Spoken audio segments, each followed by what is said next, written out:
Students, अस्सलाम वालेकुम। Welcome to my channel physics studio.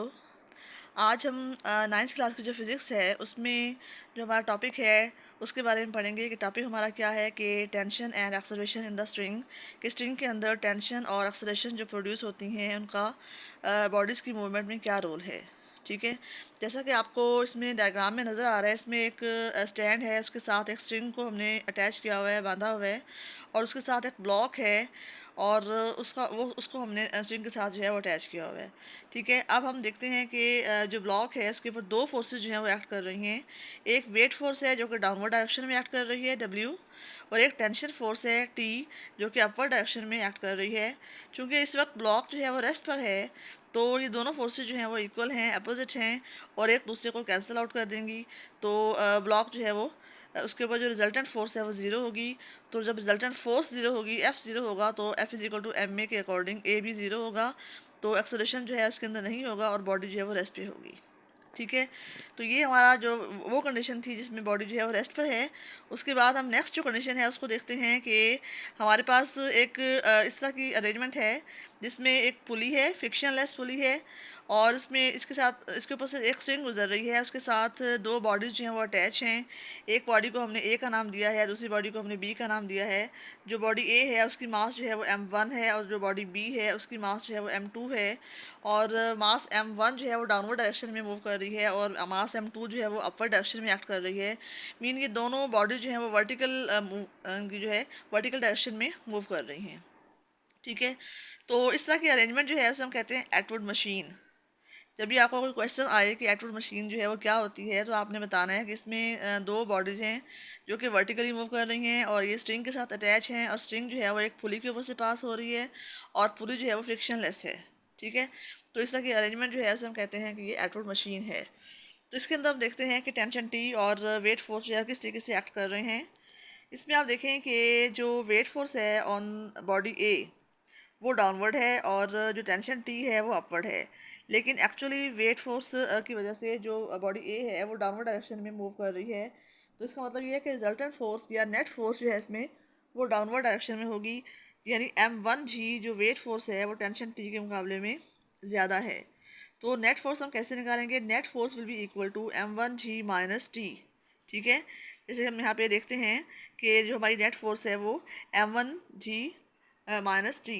तो इसमें नेट फोर्स जो है, चूँकि फोर्स है और ये इक्वल होगी एम ए के, तो हमारी इक्वेशन जो बनेगी वो क्या बनेगी? M one g minus T is equal to m one a. M one a क्या है? Net force. ठीक है, नेट फोर्स जो है जैसा मैंने बताया आपको कि M one g minus T के इक्वल है, और नेट फोर्स जो है एम वन ए के भी इक्वल है। तो इसलिए ये इक्वेशन क्या होगी? M one g minus T equal to m one a. ठीक हो गई, ये हमारी जो फर्स्ट बॉडी है, बॉडी ए, उसके लिए एक जो है इक्वेशन बन गई। इसको हम कोई सा भी नाम दे सकते हैं, यहाँ बुक में जो है 3.6 का नाम दिया है, हम इसको नंबर 1, नंबर 2 कोई सा भी नाम दे सकते हैं। ठीक है, अब हम जो हमारा सेकंड केस है, जो सेकंड बॉडी है उस पे आते हैं। जैसा कि आपको डायग्राम में नज़र आ रहा है कि जो बॉडी है m2, इसके ऊपर जो वेट फोर्स है m2g वो डाउनवर्ड है, और जो टेंशन फोर्स है t वो अपवर्ड है। लेकिन एक्चुअली नेट फोर्स की वजह से ये जो बॉडी b है वो अपवर्ड डायरेक्शन में मूव कर रही है। इसका मतलब है कि अपवर्ड वाली फोर्स टेंशन t जो है वो ज़्यादा है, और वेट फोर्स जो है m2g वो कम है। तो हमारी नेट फोर्स जो है हम कैसे फाइंड करेंगे? टेंशन t में से हमने m2g माइनस करना है, यानी net force will be equal to tension t minus m2g। ठीक है, तो ये हमारे पास सेकंड बॉडी के लिए जो केस आएगा, net force acting on the body be equal to tension T minus m two g. चूँकि नेट फोर्स जो है बॉडी बी के ऊपर वो एम टू ए के इक्वल है, तो हमारी इक्वेशन क्या बन जाएगी? T minus m two g will be equal to m two a. ठीक हो गया। अब हम क्या करेंगे कि हम यहाँ पे दो इक्वेशन हैं, एक 3.6 है, एक 3.7 है। इन दोनों को आप नंबर 1 और नंबर 2 का भी नाम दे सकते हैं। तो हमने इन दोनों इक्वेशंस को ऐड करना है।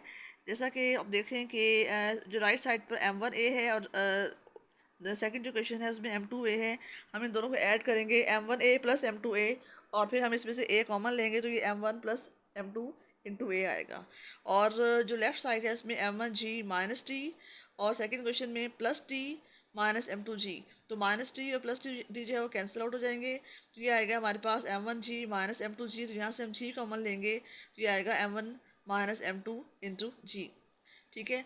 तो हमने इसमें एक्सेलरेशन अगर फाइंड करना है तो एक्सेलरेशन के साथ जो टर्म मल्टीप्लाई हो रही थी राइट साइड पर m1 + m2, उसको हम लेफ्ट साइड पर लाकर डिवाइड कर देंगे m1 - m2g के साथ। तो ये हमारा जो एक्सेलरेशन का एक्सप्रेशन आ रहा है वो a = m1 - m2 over m1 + m2 into g आ रहा है। उसके बाद हम जो ये दोनों क्वेश्चन हैं उनको हमने डिवाइड करना है। 3.7 को 3.6 से हम डिवाइड करेंगे, 3.7 को ऊपर रखेंगे और 3.6 को नीचे रखेंगे और फिर हम डिवाइड करेंगे ताकि हम टेंशन टी का एक्सप्रेशन जो है वो फाइंड कर सकें, जैसा कि आपको मैं यहाँ पे एक्सप्लेन कर रही हूँ। तो स्टूडेंट्स इसमें आप देखें कि हमने दोनों इक्वेशंस को डिवाइड किया है m1g - t over t - m2g, और इस साइड पे है m1a ओवर m2a।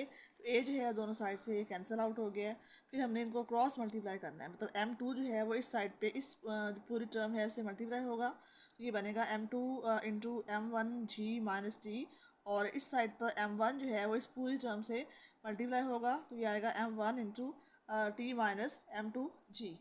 तो अब हम क्या करेंगे, m2 को हम ब्रैकेट के अंदर वाले टर्म से मल्टीप्लाई करेंगे, m1 m2g माइनस टी को इससे मल्टीप्लाई करेंगे तो ये आएगा m2t। ठीक है। सिमिलरली हम m1 को t से मल्टीप्लाई करेंगे तो m1t माइनस m1 m2g। ठीक हो गया। तो अब हम क्या करेंगे, हमने इनको अरेंज करना है। जो g वाले टर्म्स हैं हमको इस साइड पर लेके आएंगे, m1 m2g plus m1 m2g, और जो टी टेंशन वाले टर्म्स हैं हमको एक साइड पे कर लेंगे, तो m1t प्लस m2t। तो इनमें से हमने टेंशन t को कॉमन लिया तो ब्रैकेट के अंदर आ गया m1 प्लस m2। ठीक है। और इस साइड पे हमने इन दोनों को ऐड किया तो ये आ गया 2m1 m2g। फिर हमने इसमें क्या फाइंड करना है, टेंशन t हमने इसमें फाइंड करना है। ठीक है।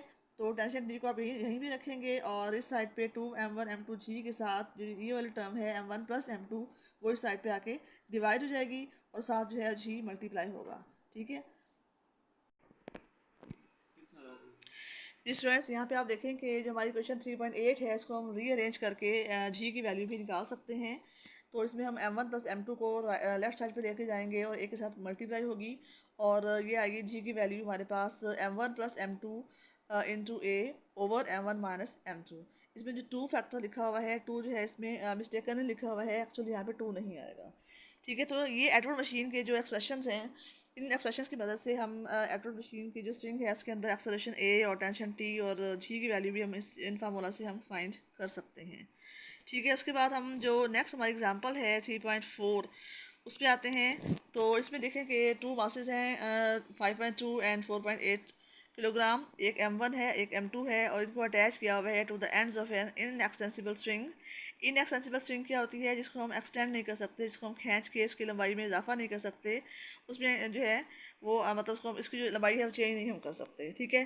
तो ये दोनों मासेज जो हैं वो इनएक्सटेंसिबल स्ट्रिंग के साथ अटैच हैं which passes over a frictionless pulley.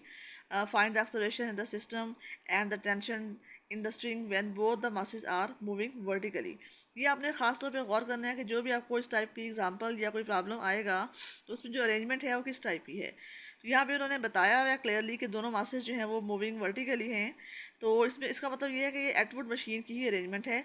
तो हमने इसमें जो टेंशन टी के और एक्सेलरेशन ए के जो फार्मूलाज लगाने हैं जो हमने ऊपर पढ़े हैं, तो उसमें वो वही फार्मूले इसमें आएंगे। ठीक है। तो हमने सिंपल इसमें ए का एक्सप्रेशन जो है ए का फार्मूला पुट करना है, m1 minus m2 over m1 plus m2 into g. हमने सिंपल इसमें वैल्यूज पुट करनी है, जी की वैल्यू 10 पुट करनी है और एक्सेलरेशन ए की जो है वैल्यू वो निकाल लेनी है जो कि 0.4 मीटर्स पर सेकेंड आ रही है। सिमिलरली जो टेंशन टी का फार्मूला है वो भी हमने इसमें निकालना है, 2m1 m2 over m1 plus m2 into जी। तो इसमें भी हमने वैल्यूज जो है पुट करके हमने इसका जो आंसर है वो निकाल लेना है। तो इसका टेंशन टी का जो आंसर आ रहा है वो 50 न्यूटन जो है वो आंसर आ रहा है। ठीक है स्टूडेंट्स, आपको ये उम्मीद है एग्जांपल जो है वो क्लियर हो गई होंगी किस तरीके से हमने सॉल्व करनी है। तो हमारा जो नेक्स्ट टॉपिक है उसमें हमने मोशन ऑफ टू बॉडीज़ के बारे में पढ़ना है जो कि अटैच हैं to the ends of a string that passes over a frictionless pulley such that one body moves vertically and the other moves on a smooth horizontal surface. जैसा कि आपको इसमें डायग्राम के अंदर नज़र आ रहा है कि एक टेबल है, ये स्मूथ हॉरिजॉन्टल सरफेस है, इसमें इसके ऊपर एक ब्लॉक रखा हुआ है, एक बॉडी रखी हुई है और एक बॉडी जो है वो ए जो कि स्ट्रिंग के साथ बंधी हुई है और स्ट्रिंग जो है वो पुली के ऊपर से पास कर रही है। तो ये बॉडी m1 जो है वो डाउनवर्ड डायरेक्शन में मूव करेगी वर्टिकली, और जो बॉडी m2 है वो जो स्मूथ सरफेस है उसके ऊपर मूव करेगी। तो अब हम देखते हैं कि इन दोनों बॉडीज़ के ऊपर जो फोर्सेस हैं वो कौन कौन सी एक्ट कर रही हैं। तो इसके ऊपर आप देखें जो बॉडी ए है इस पे एक वेट फोर्स है M1G जो कि डाउनवर्ड डायरेक्शन में मूव कर रही है, और टेंशन T जो है वो अपवर्ड डायरेक्शन में मूव कर रही है। लेकिन जो साइड पे एरो है ब्लू कलर का वो ये शो कर रहा है कि जो बॉडी है वो डाउनवर्ड डायरेक्शन में मूव कर रही है। इसका मतलब ये है कि बॉडी जो वेट फोर्स है M1G वो ज़्यादा है और टेंशन T जो है वो कम है। तो नेट फोर्स जो होगी उसके लिए हम M1G में से हम टेंशन T को माइनस करेंगे। तो नेट फोर्स जो है वो आएगी हमारे पास M1G माइनस टी। तो नेट फोर्स चूँकि M1A के इक्वल है तो ये बनेगी equation M1G minus T is equal to M1A।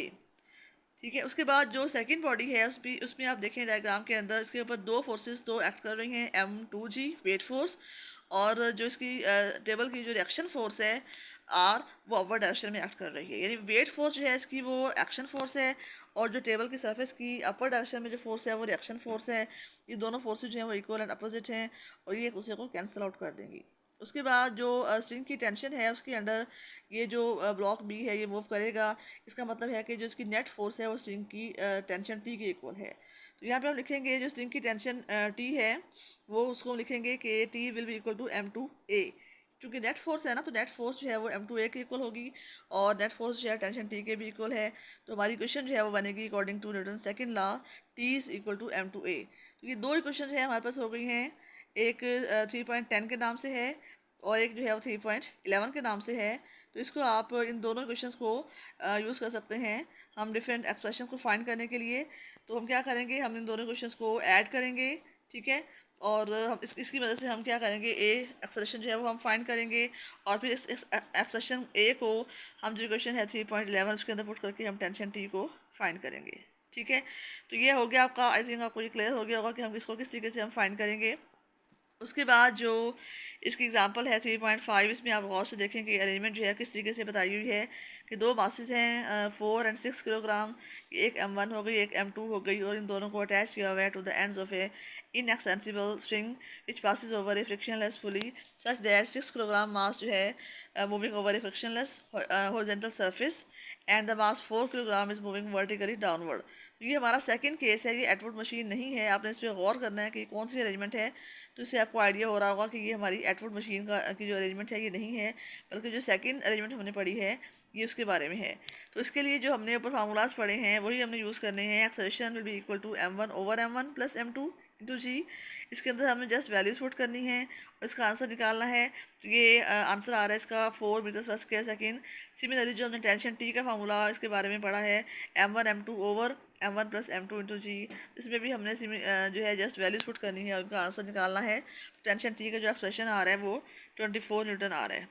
ठीक है, तो इस तरीके से हमने आपको जो है तकरीबन आपको क्लियर हो गया होगा कि किस तरीके से जो स्ट्रिंग के अंदर टेंशन टी और एक्सेलरेशन प्रोड्यूस होते हैं उनका क्या रोल है, और वो बॉडीज़ पे किस तरह एक्ट कर रहे होते हैं, और बॉडीज़ के ऊपर नेट फोर्स जो है वो किस तरीके से वो हम फाइंड कर सकते हैं। तो इनके एक्सप्रेशन जो है, इनके फार्मूलाज इनको आपने याद करना है ताकि आप जो है इनके जो न्यूमेरिकल्स हैं, प्रॉब्लम्स हैं, या कोई भी क्वेश्चन आ रहे हैं कॉन्सेप्शनल, तो उनको आप सॉल्व कर सकें। जी स्टूडेंट्स, हमने जो टॉपिक पढ़े हैं अब उनसे मुतालिक हम शॉर्ट क्वेश्चन जो है वो देखते हैं। 3.6 तक तो हम लास्ट वीडियो में हम पढ़ चुके थे, और 3.7 जो है उसके बारे में जो टॉपिक है हमने अभी तक नहीं पढ़ा, वो हम नेक्स्ट वीडियो में इसको देखेंगे। तो 3.8 जो क्वेश्चन है उसमें क्या है कि what will be the tension in a rope that is pulled from its ends by two opposite forces 100 Newton each. एक स्ट्रिंग है, उसके ऊपर दोनों दोनों साइड से फोर्सेज जो है लग रही हैं 100 न्यूटन की, तो उसके अंदर टेंशन जो है टी वो क्या होगी। ज़ाहिर है एक अभी हमने एक एंड से अगर हमने फोर्स लगानी शुरू की है तो उसके अंदर टेंशन टी जो है प्रोड्यूस नहीं होगी। जब हम सेकंड एंड से हम इसके ऊपर फोर्स लगाएंगे तब उसके अंदर टेंशन टी पैदा होगी। तो इसका मतलब है कि सेकंड फोर्स जो कि 100 न्यूटन की है वो टेंशन टी प्रोड्यूस करेगी, तो tension T will be also equal to 100 newton. ठीक है, उसके बाद 3.9 क्वेश्चन जो है इसमें क्या है कि action and reaction are always equal and opposite, then how does our body moves. तो इसमें यह है कि एक्शन और रिएक्शन फोर्सेज जो हैं वो एक दूसरे के इक्वल होती हैं, अपोजिट होती हैं, लेकिन ये डिफरेंट बॉडीज़ पे एक्ट कर रही होती हैं, सेम बॉडी पे एक्ट नहीं कर रही होती। अगर ये सेम बॉडी पे एक्ट करें तो फिर तो इनका रिजल्टेंट जो है वो रिजल्टेंट फोर्स जो है वो ज़ीरो हो, दोनों जो है वो ऐड हो जाएं, और दोनों चूँकि अपोजिट होती हैं तो उनका जो रिजल्टेंट आएगा वो ज़ीरो आएगा। लेकिन ये डिफरेंट बॉडीज़ पे एक्ट कर रही होती हैं तो इसलिए इनका जो रिजल्टेंट है वो ज़ीरो नहीं होगा। तो इन फोर्सेस के अंडर जो है वो बॉडी मूव करती है। ठीक है, उसके बाद जो 3.10 है कि हॉर्स जो है pulls the cart if the action and reactions are equal and opposite then how does the cart move. इसमें यह है कि जब एक हॉर्स जो है वो कार्ट को पुल कर रहा होता है, तो हॉर्स जो है वो जो ग्राउंड है, ज़मीन है, अर्थ है, उसको ये डाउनवर्ड और बैकवर्ड डायरेक्शन में जो है पुश कर रहा होता है, धकेल रहा होता है। और उसके रिजल्ट में जो अर्थ है या ग्राउंड है, वो हॉर्स के ऊपर equal and opposite reaction force लगा रही होती है फॉरवर्ड एंड अपवर्ड डायरेक्शन में, जिसके अंडर हॉर्स जो है वो मूव करता है। ठीक है। जब हॉर्स खुद ब खुद आगे जो रिएक्शन फोर्स के अंडर मूव करेगा, तो साथ ये कार्ट को भी पुल करेगा, खींचेगा, जिसकी वजह से कार्ट जो है इसमें वो होगी। तो इसके बाद जो इसका नेक्स्ट क्वेश्चन है law of conservation of momentum वाला, ये भी हमने इससे मुतालिक टॉपिक जो है वो नहीं पढ़ा। तो आई थिंक ये जो इससे मुतालिक शॉर्ट क्वेश्चन थे जो हमने आज टॉपिक पढ़ा है, वो आपको क्लियर हो गए होंगे। इसको आप जो है अच्छी तरह गौर से पढ़ें और इनको लर्न करें। ये स्टूडेंट्स, हमने जो टॉपिक पढ़ा है स्ट्रिंग की टेंशन के और एक्सेलरेशन ए के बारे में, उससे मुतालिक जो हमारे बुक के एंड में प्रॉब्लम्स दिए हुए हैं उनको भी हम देखते हैं। एक तो 3.5 क्वेश्चन जो है वो हमने लास्ट वीडियो में भी मैंने आपको क्लियर किया था। इसमें जो है बॉडी में उसका वेट दिया हुआ है 20 न्यूटन, और how much force is required to move it vertically upward with an acceleration of 2 meters per square second. तो इसमें यह है कि वेट जो है, जो कि ये भी एक फोर्स है, इस फोर्स को हम F1 का नाम देंगे। और ये F1 फोर्स जो है इक्वल है mg के, और mg है इक्वल टू 20 न्यूटन के। तो यहाँ से mg इक्वल टू 20 न्यूटन है, यहाँ से हम m जो है फाइंड कर सकते हैं 20/g। g की वैल्यू 10 होती है, तो 20/10 आएगा, तो m की वैल्यू जो है वो 2 किलोग्राम जो है वो आएगी। ठीक है। इस m की वैल्यू को हमने फोर्स फाइंड करने के लिए हमने यूज़ करना है। तो हम जो फोर्स फाइंड करेंगे, इसमें एक्सेलरेशन दिया हुआ है 2 मीटर्स पर स्क्वायर सेकेंड, और m जो है वो भी 2 आ रहा है। तो हमारे पास जो फोर्स है F equal to M A, तो ये जो है जो कि इसको अपवर्ड डायरेक्शन में मूव करवाएगी फोर्स, ये वो वाली फोर्स है। तो इसका जो आंसर है F equal to M A में हम 2 × 2 करेंगे तो 4 न्यूटन फोर्स जो है वो आ जाएगी। अब जो 20 न्यूटन फोर्स है वो उस वक्त एक्ट कर रही है जब बॉडी रेस्ट पे है, और जो 4 न्यूटन फोर्स है ये उस वक्त एक्ट कर रही है जब बॉडी ऊपर मूव कर रही है। तो टोटल फोर्स जो होगी, हम इन दोनों फोर्सेस को F1 को और F2 को ऐड करेंगे, तो 20 + 4 वो इक्वल टू 24 न्यूटन जो है वो आएगा हमारा आंसर। ठीक हो गया। उसके बाद जो 3.6 प्रॉब्लम है, इसको आप देखें कि इसमें जो दो मासेस दी हुई हैं, एक को M1 कह लें, एक को M2 कह लें, और इन दोनों को अटैच किया गया है to the ends of string that passes over a frictionless pulley. Find the tension in the string and acceleration in the bodies when both the masses are moving vertically. तो ये एटवुड मशीन की जो है arrangement है सारी। तो इसमें आपने जो उसकी एटवुड मशीन के वाले केस में जो आपने फार्मूलाज पढ़े हैं, टेंशन टी के, एक्सेलरेशन ए के, वो आपने फार्मूलाज पुट करके उनके अंदर जैसे आपने वैल्यूज़ पुट करनी है, और आपने उनका आंसर जो है वो निकाल लेना है। ठीक है।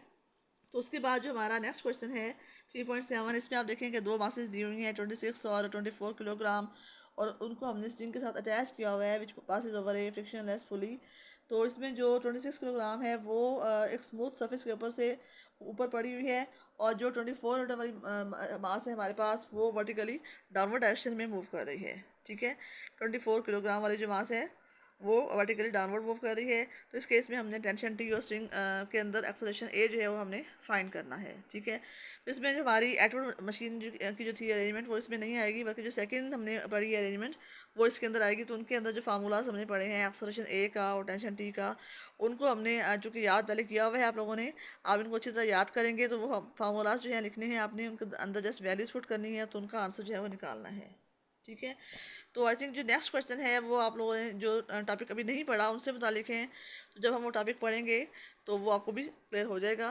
तो आई थिंक आपको जो हमने आज टॉपिक पढ़ा है उससे मुतालिक जो शॉर्ट क्वेश्चंस हैं, जो प्रॉब्लम्स हैं, उनको भी आपका सारा कॉन्सेप्ट जो है क्लियर हो गया होगा, आपको समझ आ गई होगी। तो इनको आप करें सॉल्व, और उम्मीद है कि आपको ये बिल्कुल करेक्ट आंसर आएगा। ठीक है। तो आई थिंक इसको आप बार बार सुने, बार बार उसको गौर से इस पर गौर करें, ताकि आपको ये सारा क्लियर हो जाए। ठीक है। Thank you.